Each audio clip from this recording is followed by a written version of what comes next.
Terminal minus के साथ लगती है, अच्छा प्लस के साथ नहीं लगानी, तब आपका जनरेटर बंद हो जाएगा।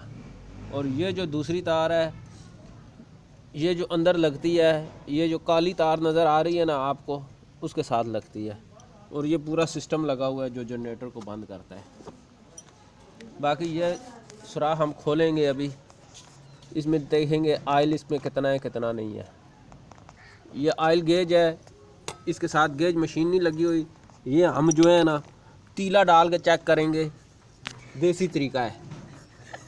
तीला किधर है? भारी लाओ भाई इधर। ये आपके घर में झाड़ू होगा ना, झाड़ू, वो तीला ले लें, ठीक है। तीला लेके तो फिर ये गेज लगाएं, देखें ये तेल है, ठीक है। ये तेल बहुत ही कम हो गया है, लेकिन जनरेटर की हिम्मत जो चल रहा है, ठीक है।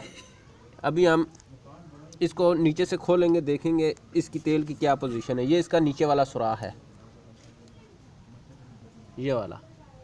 इसको खोलेंगे,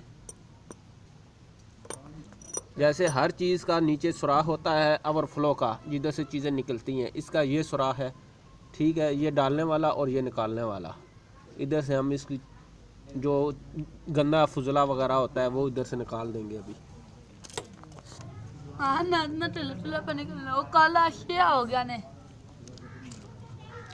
ये जनरेटर का तेल निकल रहा है और जा रहा है नीचे से।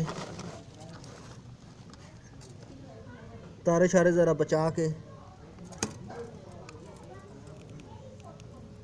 उधर से जाके चेक कर भाई। तेल सूख गया है, खराब हो गया है, वो निकल।